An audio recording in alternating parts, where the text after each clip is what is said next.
Genesis chapter 2. So the creation of the heavens and the earth and everything in them was completed. On the seventh day God had finished his work of creation, so he rested from all his work.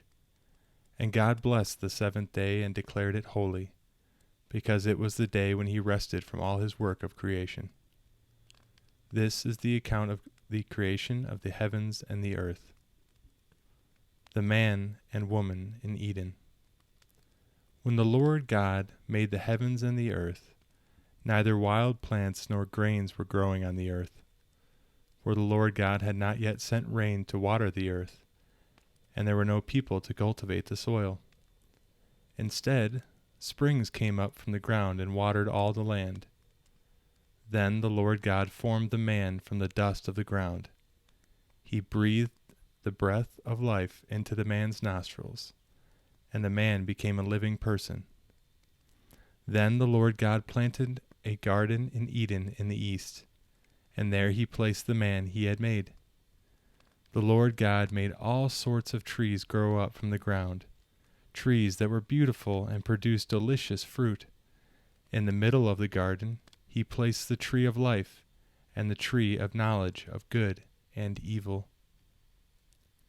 A river flowed from the land of Eden, watering the garden, and then dividing into 4 branches.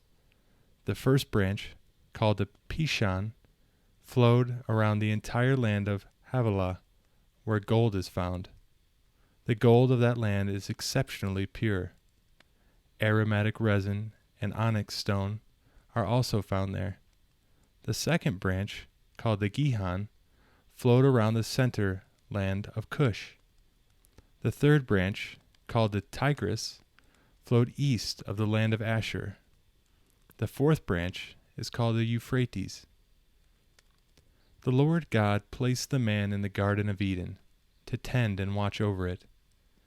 But the Lord warned him, "You may freely eat the fruit of every tree in the garden, except the tree of the knowledge of good and evil. If you eat its fruit, you are sure to die." Then the Lord God said, "It is not good for man to be alone. I will make a helper who is just right for him."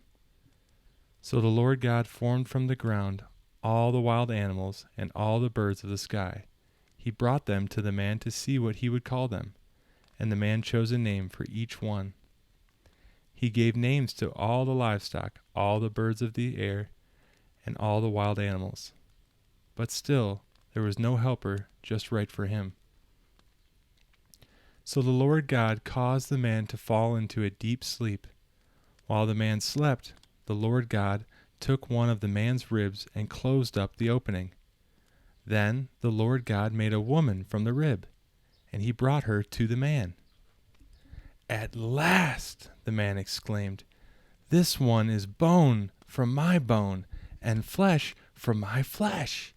She will be called woman, because she was taken from man."